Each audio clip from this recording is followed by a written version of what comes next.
Vicky Vale. Bruce Wayne. And what do you do for a living? Lieutenant, is there a 6-foot bat in Gotham City? Nice outfit.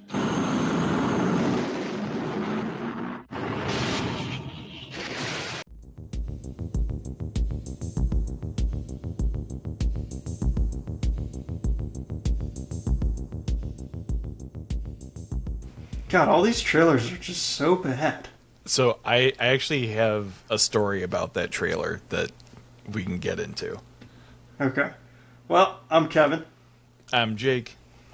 And this is Movie Matters. And today we're talking about the 1989 film Batman. Yeah. So we'll just jump right into the trailer. Yeah. So, yes, it is fairly bad.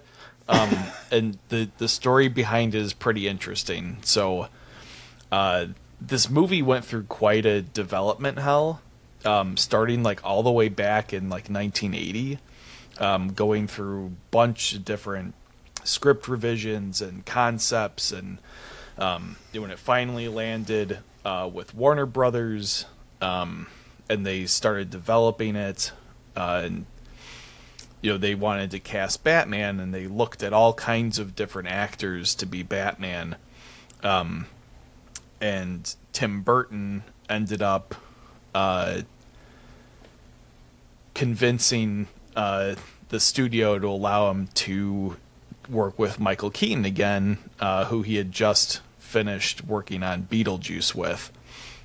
And when it leaked, people were pissed because at the time Michael Keaton was seen as a comedy actor, and comic book fans were not happy. They felt that it was going to be almost like a campy remake of the Adam West 1960s Batman TV show if Michael Keaton played Batman. So in a panic, one of the producers rushed this trailer together for Christmas of 1988 and tried to tack it onto as many different films as possible. And actually they got unbelievably good receptions where crowds were actually cheering in the theater when they saw the trailer. But that's why there's like no music. There's like not good like sound editing and stuff like that. It's because they just threw it together in like a week and threw it out to hit the Christmas season. So yeah, I read about that too. I love that. Yeah. So just for your guys' knowledge, we usually try and find the original trailers for the movies. With the exception to last week's episode of The Shining, we did the parody trailer. But we always try and find the original trailer, what the audience would have expected or saw back in the 80s. We want to experience that. Obviously, the trailers are cut way different than they are today. Yeah. So, yeah.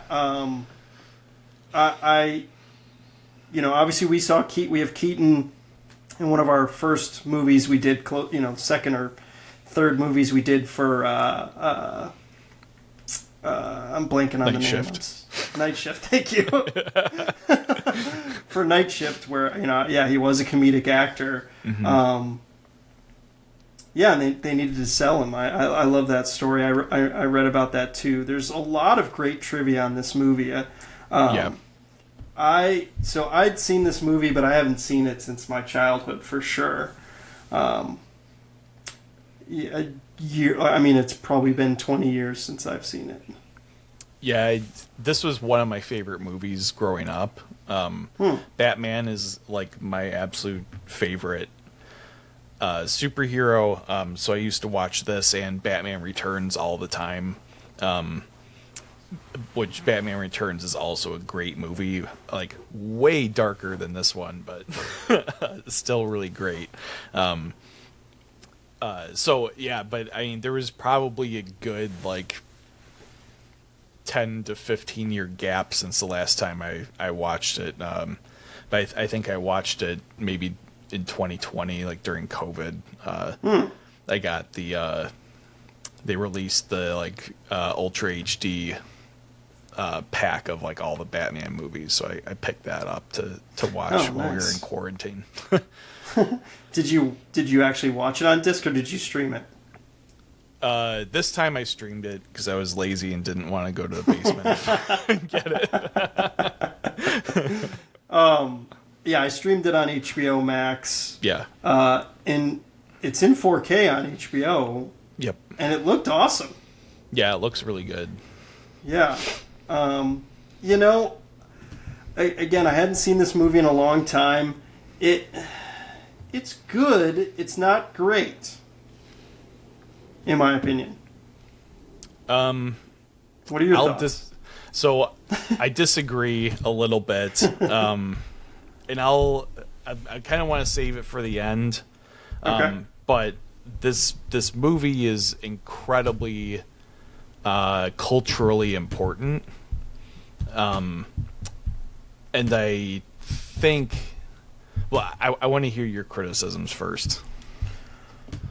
I mean, again, I like it. I don't love it. I think it's good. I don't think it's great. I don't know. It was kind of boring. It's not. Okay. It was a little boring to me. I mean, also, I watched it kind of late at night, and I watched it last night, in fact. And I don't know. It didn't pull me in as I wanted it to. Maybe I kind of hyped it up a little bit too much, and I sometimes will do that with movies where I hype them up too much and then they just don't meet my expectations, because I hadn't seen this movie in so long and I was looking forward to watching it. I mean, there's a lot of awesome stuff in it though, and Jack Nicholson's freaking awesome in it. I don't know, Kim Basinger's so bland in this movie, and Keaton's cool, and I don't know, Jack Nicholson steals the show for me, and like all the other background characters, like Harvey Dent does nothing, and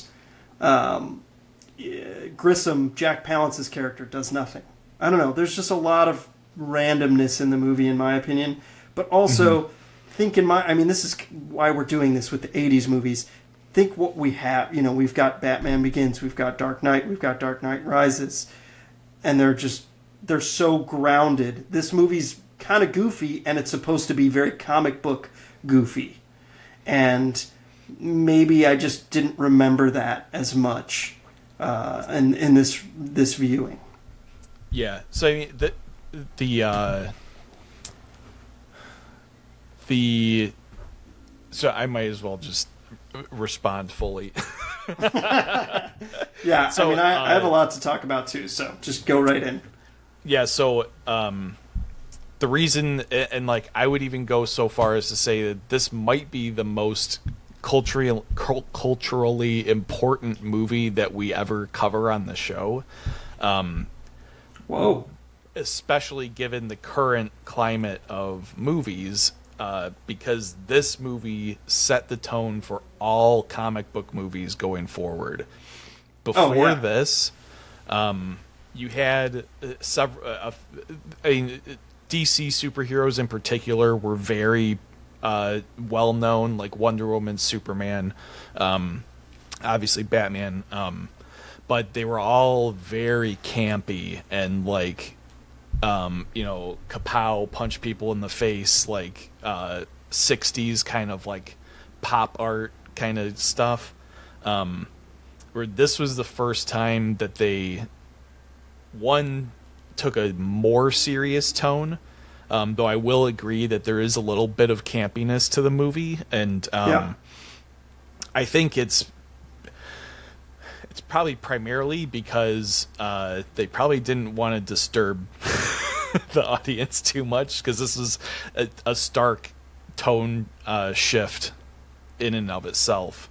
And I'll get to like Jack Nicholson's performance specifically in a minute, but they took a very dark and serious tone with this movie compared to the source material and things that had come before, and a lot of that is actually owed to the Batman comics that were coming out in the 80s. A big inspiration for this movie was The Killing Joke, which is a fantastic story written by Alan Moore, who also wrote Watchmen, and a few other culturally important and very much more in the realm of graphic novel than comic book, like From Hell, the Jack the Ripper comic, which is like as thick as the Bible. It's huge. And then the League of Extraordinary Gentlemen is another really big one. And there was a movie, I think, with Sean Connery at some point in the 2000s. I never saw it. But and Alan Moore actually hates The Killing Joke, and says he regrets writing it. But it's one of the most iconic Batman stories. And then the other one that really, really shifted even the comics into a darker, serious tone is The Dark Knight Returns, written by Frank Miller, who wrote Sin City and a long run on Daredevil, I think in the late 70s and early 80s. And he's known for these really brutal, bloody, dark crime kind of stories. And The Dark Knight Returns is one of the first times where one has a lot of explicit violence and bloody violence, and two, one of the first times that Batman openly thinks about murdering the Joker, which is fairly significant in the comic canon for Batman, which ties into this movie because it's early on in the movie, he does a good job of just beating people up, but near the end of the movie, he's killing people. I was surprised explicitly. by that. Okay. Yeah, kicks a guy down that bell housing shaft. Well, when he blows up Axis Chemical, there's 20 people standing around the Batmobile, and he drops explosives right in front of them, and the whole building goes up in flames. So those guys are definitely toast. And obviously Jack Nicholson's Joker dies. But so again, this is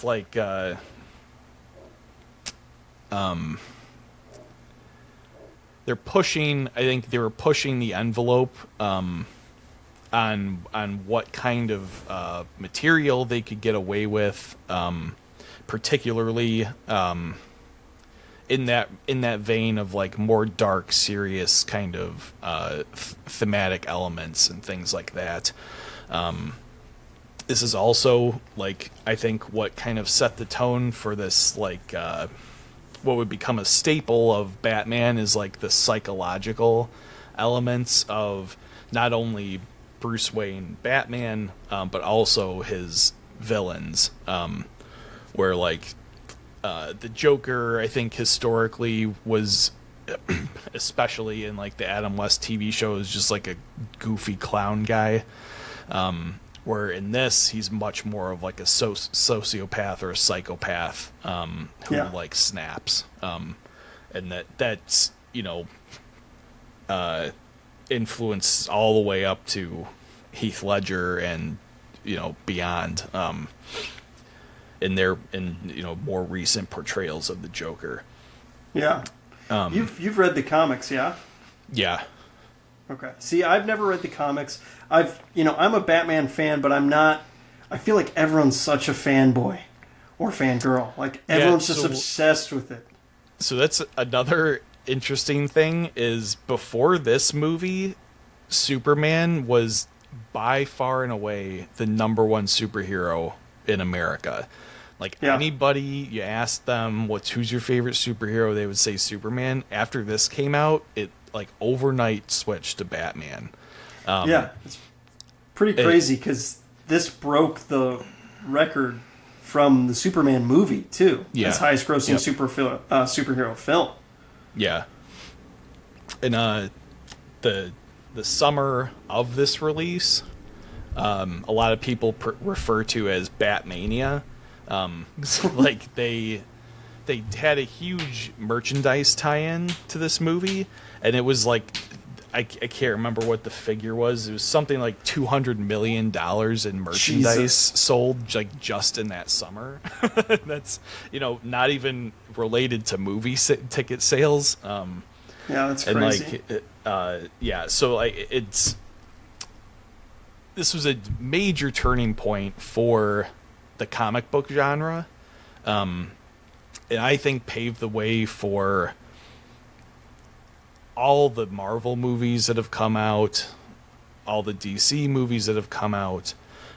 It's like without a movie like this, I don't think you could have even gotten away with a movie like Iron Man, which is actually kind of fairly serious tonal material, where he's basically a weapons dealer and decides to create a suit to fight crime. But like so I think the importance of this movie makes up for a little bit of the camp. Okay. I'm kind of excusing it a little bit because I see that. I get your point, but I also think there's a good point you brought up, and that's maybe what I was trying to get across earlier. But the casting, the negative reaction to casting of Keaton. If you think about it, there's been negative reaction to casting for almost every Batman and Joker too. Mm-hmm. Like, if you think about it, like when Heath Ledger was announced, everyone was like, "What the fuck?" And then when Ben Affleck was announced as Batman, he got a lot of flack for that, and he was the best part of those movies. And I would argue that and this is probably another topic, but I'd argue that he is the most. And again, I haven't read the comic books. He's the most comic book accurate Batman. I'd agree. Looking wise, stature wise, because he was yoked. Affleck is my favorite Batman. Oh wow! One, because he's portrayed as like this big kind of hulking figure, which is the way Frank Miller depicts him in The Dark Knight Returns. Two, he beats the absolute shit out of people, which is what Batman does in like all of my favorite comics. And three, he's not just like big and strong, but he's incredibly like fast and agile, which is also what Batman is supposed to be. Which like, it took from 89 until whatever that was, like 2016, to get a Batman that was actually fast and like nimble, because obviously Keaton is kind of like a robot because of the costume. It's because of the costume. And I literally was laughing out loud at that, where he's just like, the helicopter goes by and he's just like just the way he looks, like he can't. It's like when in our age now, we're starting to get older, where we have, pains and aches and stuff, and when you sleep on your neck wrong and you can't turn your neck, so you have to turn your whole body. That's literally what it's like. Yeah. And I mean, it makes sense. That's the suit. Yeah. And like that's unfortunately, I think that the limitations of this suit in the 89 Batman movie kind of created this expectation that Batman is like a slow reactionary fighter, versus like an offensive aggressive fighter, the way that Ben Affleck's is in the later movies, So one big thing that did stand out to me that I loved in the movie is the set decoration. Absolutely. And it was the first Batman movie to win an Academy Award for it, which is really cool. I mean, Tim Burton, all his movies always have really good set decoration and set design. Mm-hmm. But this movie, that stood out to me upon this viewing is like especially like Grissom's office and like the courthouse and just every bit of it was really cool and really well done in my opinion. Yeah, and like I was reading up about it because it is super interesting, and I can't remember who it was, but somebody, like some film critic, called Gotham City in this movie as like a main character because it has so much impact in like tonally in the movie, and the set designer is actually when Burton was kind of like, this is what I'm thinking, I want it to be kind of a dark, dingy kind of city. So what the set designer kind of said later on was that they just picked like all the worst aspects of the ugliest architecture styles and just kind of like crammed them all together into this like cityscape.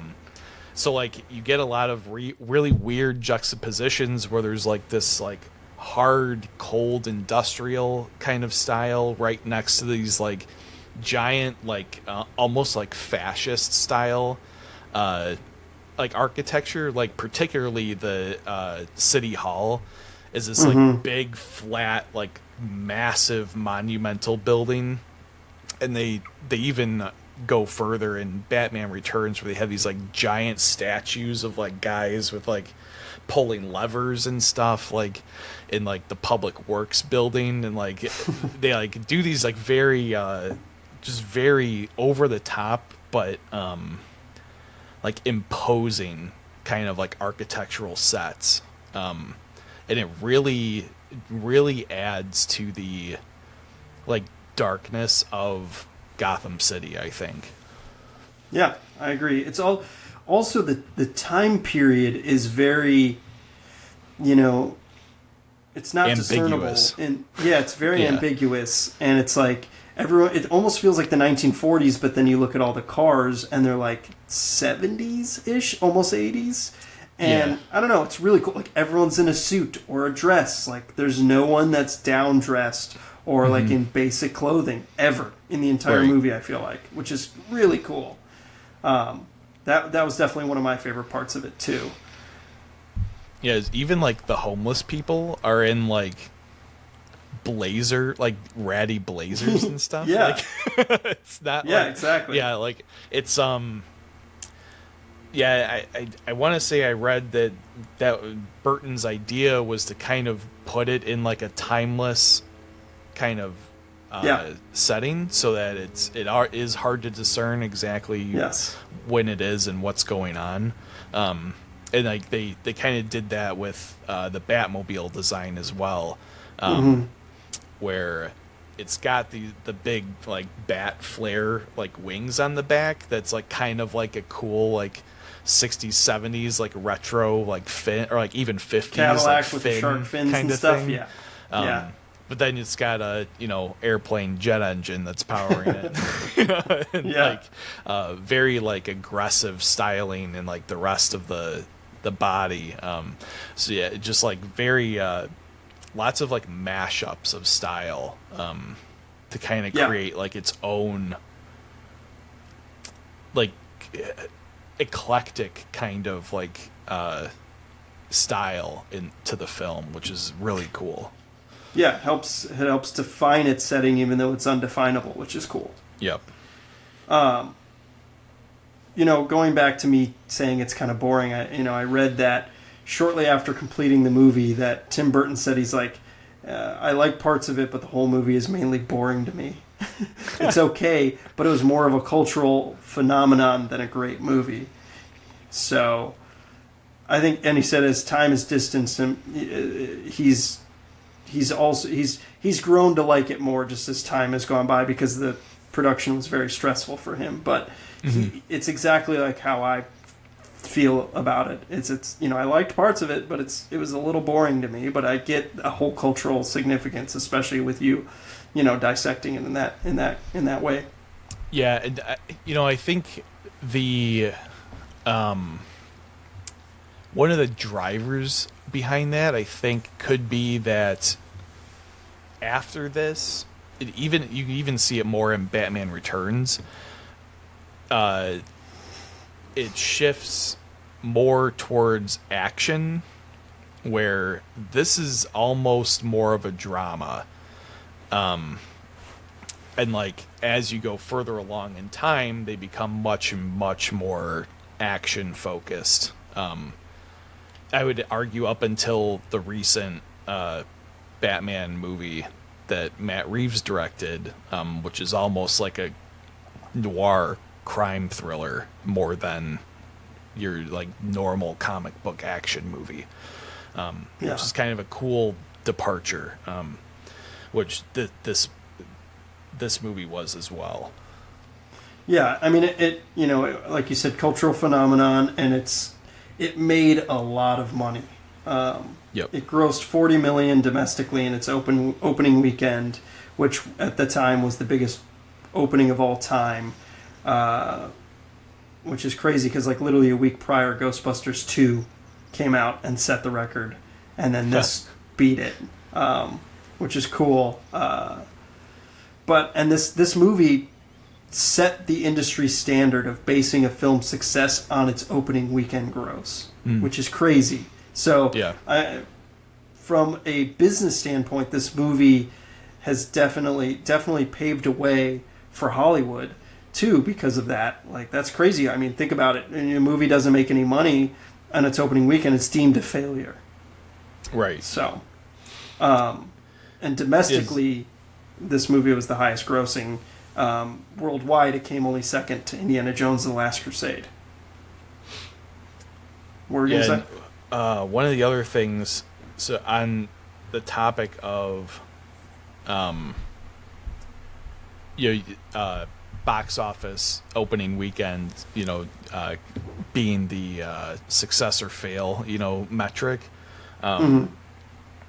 This movie also set the standard for quick to video transitions from theaters to, in this case, VHS, where the VHS came out in November, the movie was released in June, which is what, like 6 months, where like normally you'd have theatrical release, then they would go to a secondary theatrical release at like cheaper theaters, and then maybe like a year later you'd get like video. Where this just completely cut out that secondary screening release, and went to video rather quickly.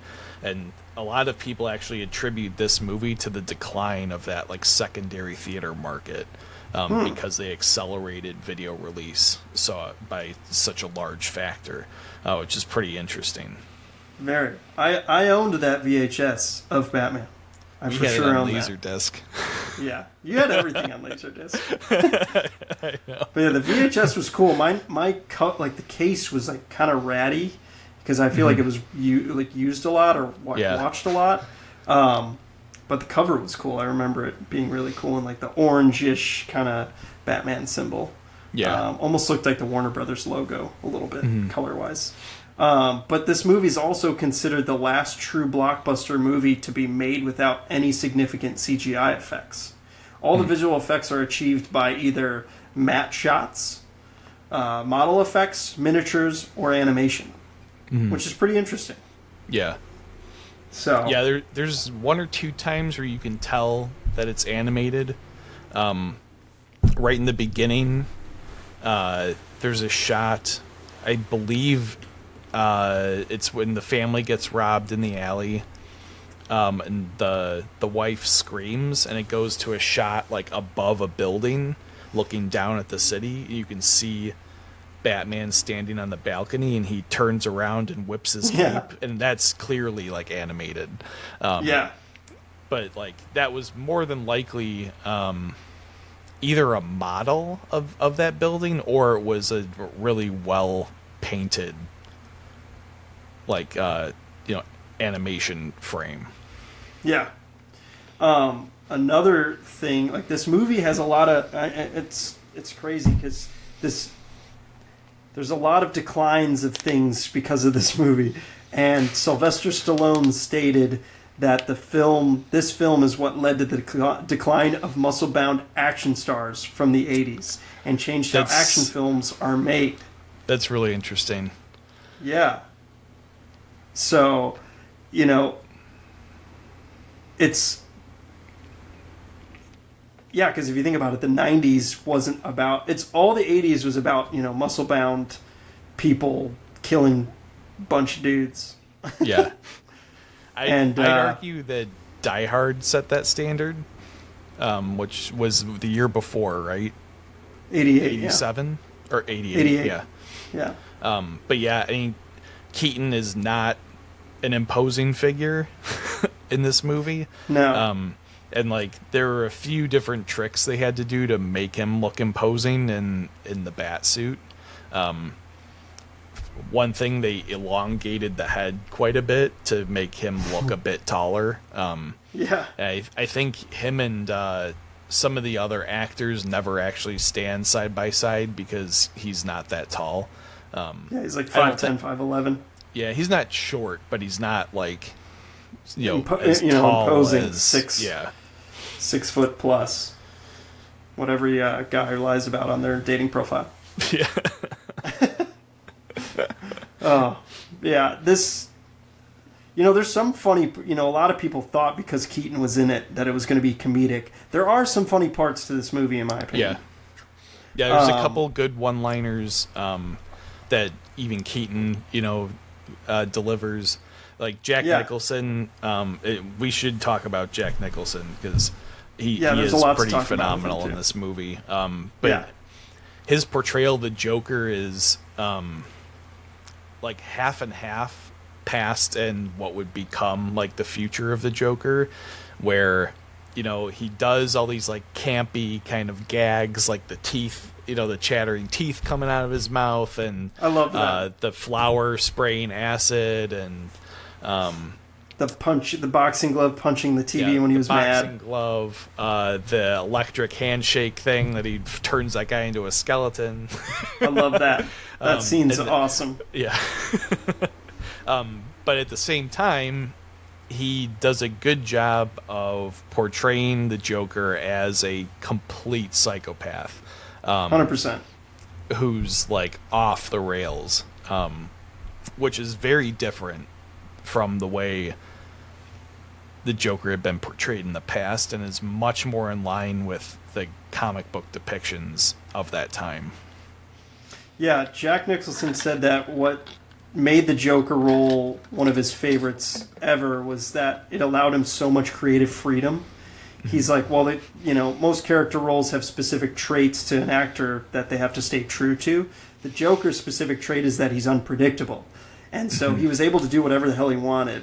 And he's basically like, Joker's mentality is a man that's plunged into nuclear waste and comes out this other identity. So my simple thought on him was, this guy is short-wired.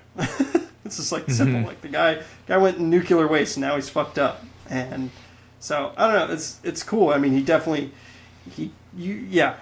set the tone for future portrayals of the Joker for sure. Yeah, and I love the first time that you see him as the Joker when he like walks fully? into Grissom's office. Yeah. And he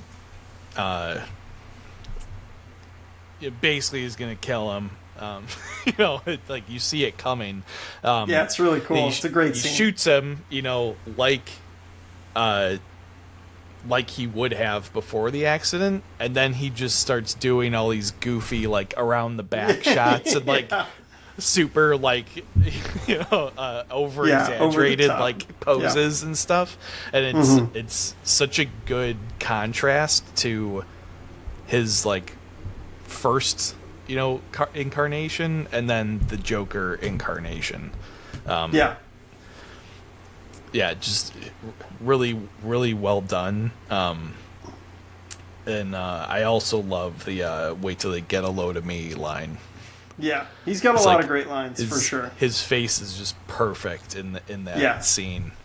Well, he's so menacing in his eyebrows, and then the fact that you got his his cheekbones all messed up, or like his smile on his face is great. I mean, you know, we just did The Shining with him, and he's menacing in that, and it's just like it's a perfect follow-up movie to that, because he's just crazy, and he plays a psychopath well. Like we were talking about in The Shining review last time, or The Shining episode, is that Stephen King didn't want Nicholson because he's too menacing looking, and it's like he's perfect for this role. And I think he has the best Joker laugh. Yes, ever. And that's another thing I was going to say, is that the Joker laugh is so iconic, and everyone tries to put their own spin on it because of him, which is cool. Yeah. It's him and Mark Hamill, who does the animated Joker, are like two of the best. They're fairly similar, but you know, a little bit different, but definitely that like they kind of set that like maniacal kind of tone into it, and like just the like unhinged uncontrollability you know, in it is just it's so great. Nicholson took a little bit less for a salary for this movie, but he received a percentage of the gross, and because the movie was such a hit, he took home like $60 million, and that was in the 80s, which is insane. Like, for inflation, I read it could have been north of like 90 million at the time. Oh, wow. Okay, so depending on like certain math. So yeah, he it's made insane. Out big time. Made out like a bandit for sure. Yeah. And he got top billing. And he's known to be kind of a playboy, and has particulars with coming to set and stuff like that. So I read that he had such a strict schedule stipulated into his contract that his casting call had to be later than everyone else, pretty much on set, and he was known to have like late evenings just because he was kind of a party animal. And he also dined out every night and would attend parties all the time. Keaton would arrive early in the morning. Nicholson would come in at like 10 a.m. And apparently, from what Keaton said, is that when Nicholson would arrive, he just would sit down in his chair, tilt his head back, fall asleep immediately, and then the makeup artist would work on him, which is hilarious. I love that. I also read that he had a stipulation in his contract that he got filming days off if there were Laker home games. He's a big basketball fan, especially a Laker fan, and Keaton also said that the crew would tape basketball games for Nicholson, and he would come and watch them the next day while his makeup was being added. And one day, Jack was so frustrated that no game was on, he turned on the only sports that was available, and it was a dart game. It was like a dart championship.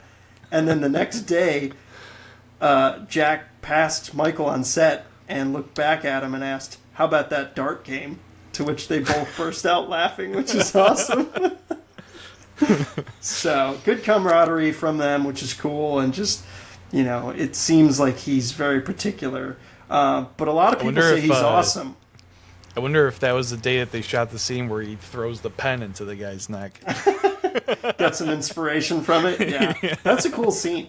It is a cool scene. Speaking of that, he's got this movie and version of the Joker has the highest kill count for any Joker. Yeah, it's not surprising. Because he that's the other aspect of this version of the Joker that I wanted to talk about. In film, this is the first time that the Joker is portrayed more like a terrorist than just a crazy criminal. Because like a lot of the plots that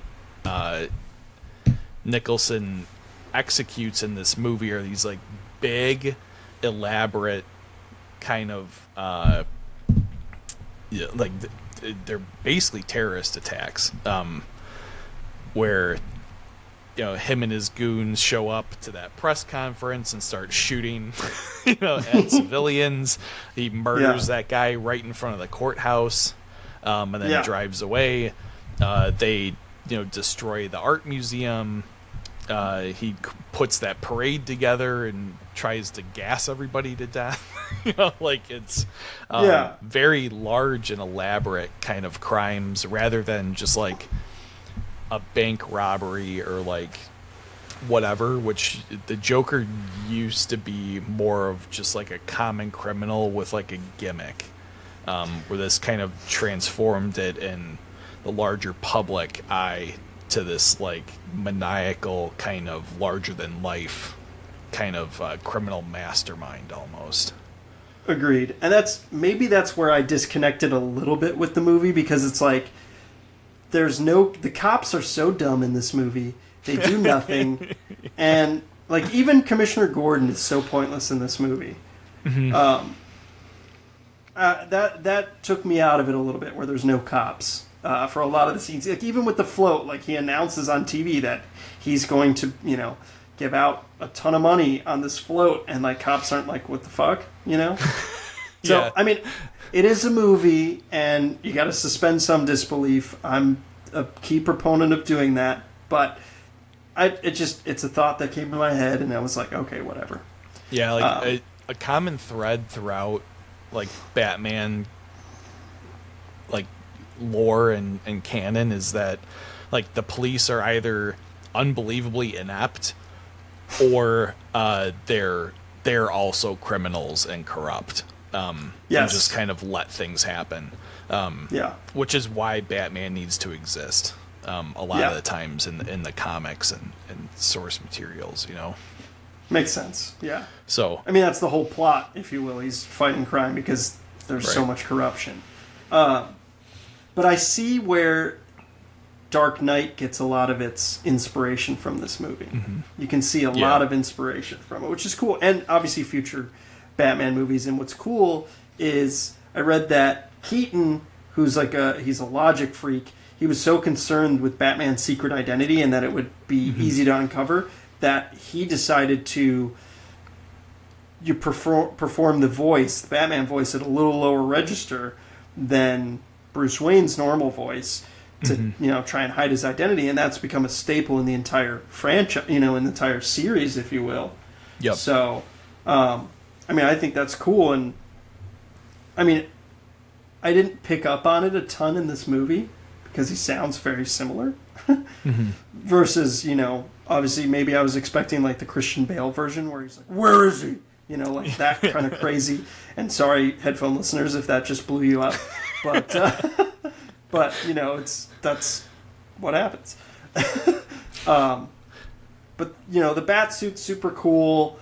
Apparently Keaton said that he's kind of claustrophobic, and the claustrophobia helped put him in the proper mood to play Batman because he's kind of a loner and made him go inward, and that's how he wanted the character to be portrayed, which is super cool.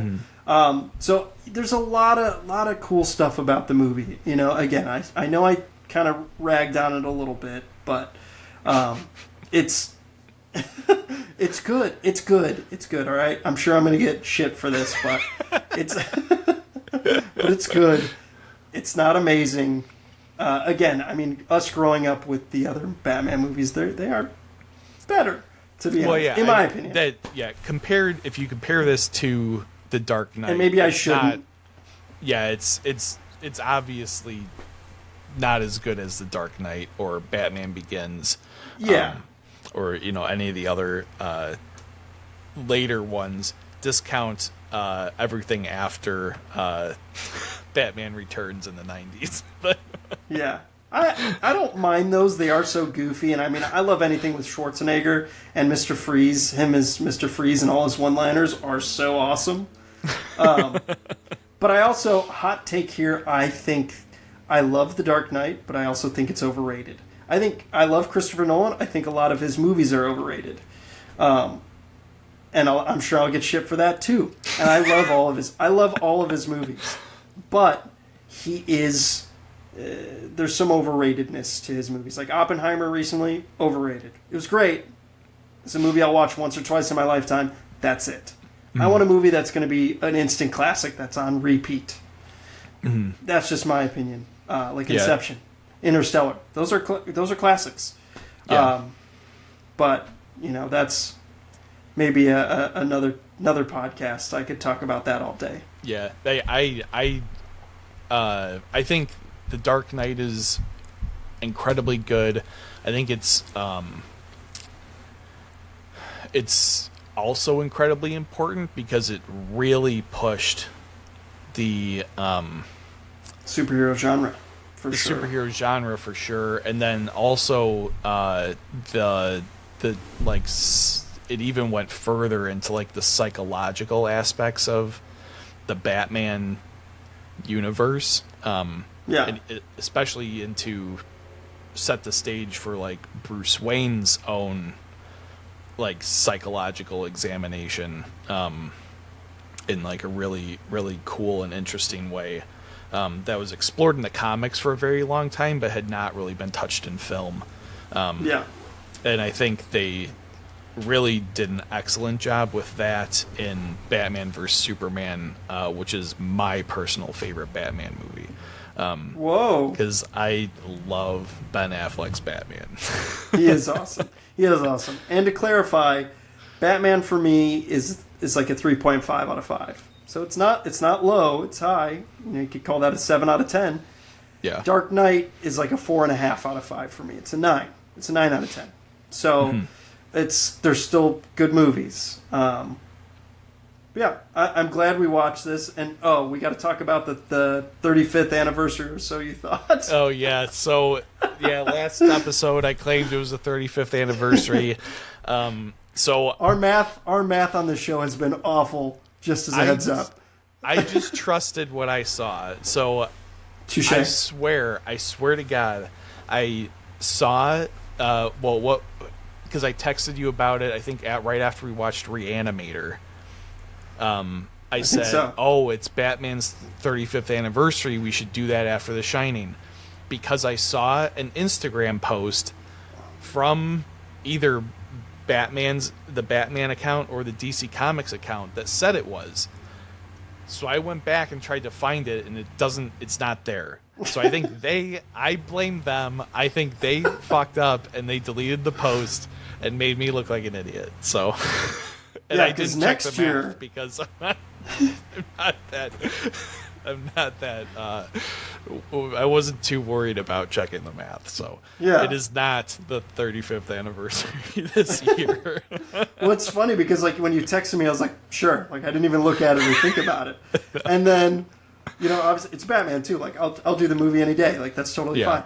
And then when you were saying it in the Shining podcast, I was just like, wait a second, it came out in '89. That math does not add up at all. No, it doesn't. So, well. Here we are. We did it anyway. I'm glad we did it, and it's worth a rewatch. I will admit it's worth a rewatch if you haven't watched it in a long time, like me.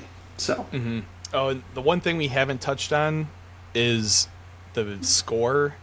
Danny Elfman's score is unbelievable. Yeah, it is so good. It absolutely set the precedent for like everything that makes you think of Batman like today. If you don't hear Danny Elfman's score when you think of Batman, there's something wrong with you. I agree. And what's crazy is like they were like the studio's weary of him because he was a newer composer to the industry, and when they heard his theme, they were just like, okay, this is awesome. Yeah, which I had no idea that he was in like a, I don't even know what you would call it, like a post-punk synthwave new wave band. Really? Before he became a composer. Oh, that's cool. I want to say it was Oingo Boingo. Yeah, that sounds familiar. Actually, in the early '80s when I was reading, they have a famous song that I can't remember off the top of my head. Nice. Their highest charting song is Weird Science. I wonder if that Because there's a movie, an 80s movie called Weird Science, which we need to watch. Yeah, I don't know if it's related to that or not, but Yeah. yeah, because like Elfman is, he has a very distinctive kind of style, and obviously he works with Tim Burton all the time, and like he's in my opinion probably one of the most iconic composers, alongside like Hans Zimmer and John Williams. Yeah, when I saw that he was in like a synthwave band, I was like, what the it's like that's random. Awesome. That's also very 80s, which It is cool. extremely 80s. Yeah. Awesome. All right. Well, I think that's a lot of trivia for one podcast and a lot of fun. This was a great episode to do for us, and we hope you guys enjoy it. Yeah, it's a nice blast from the past, going back to childhood. So yeah, it was Definitely. Good. All right, guys. Well, thanks for listening. We'll catch you on our next video and podcast. See ya. All right.